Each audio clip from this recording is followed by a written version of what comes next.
আসসালামু আলাইকুম। হে প্রিয় দর্শক বন্ধুরা, আপনারা কি জানেন পায়ের গোলার নিচে প্যান্ট পরা হারাম?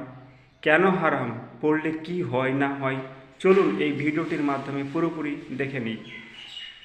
মোহাম্মদ রফি, আমার প্রশ্নটা হলো, এটা কি মুসলিম পুরুষদের জন্য আবশ্যিক যে তারা গোড়ালির উপরে তাদের প্যান্ট পরবে? এটা কি একটা লেভেল? ভাই খুব সুন্দর প্রশ্ন করেছেন যে মুসলিম পুরুষদের আবশ্যিক যে তারা পায়ের গোড়ালির উপরে প্যান্ট পরবে, আর এটাও কি একটা লেভেল? এর উত্তর পাবেন কোরআন এবং সহিহ হাদিসে। এটার উল্লেখ আছে সহিহ বুখারীতে 7 নম্বর খণ্ড, আছে বুক অফ ড্রেসে 4 নম্বর অধ্যায়ে।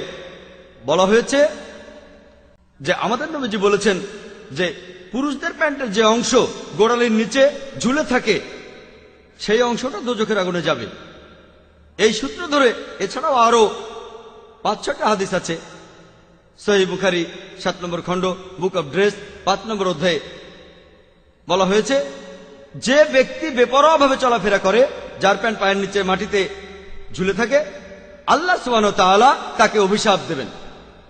তাহলে এটা হলো আমাদের নবীজির নির্দেশ যে প্যান্টের কোনো অংশ গোড়ালির নিচে থাকবে না, প্যান্ট থাকবে গোড়ালির উপরে। এটাই বলা হয়েছে।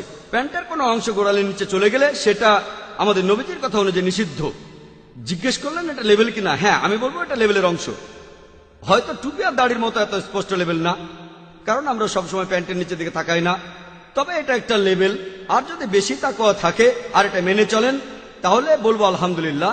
যার বেশি তাকওয়া আছে, যে আমাদের নবীজির কথাগুলো মেনে চলতে চায়, তাদেরকে বলবো এই হাদিসগুলো মেনে চলেন আপনারা। আর যেটা করবেন, আপনারা প্যান্ট পরলে গোড়ালির উপরে পরবেন, এটা একটা লেভেল বলতে পারেন। এটা আসলে অতটা চোখে পড়ে না, যেমন পরে দাড়ি আর টুপি, এগুলো দেখতে পাওয়া যায় অনেক দূর থেকে। যেমন এখান থেকে দেখতে পাচ্ছি আলহামদুলিল্লাহ, প্যান্ট এখান থেকে দেখতে পাচ্ছি না। তবে যদি বলেন এটা একটা লেভেল, আমার কোনো আপত্তি থাকবে না যে এটা আসলে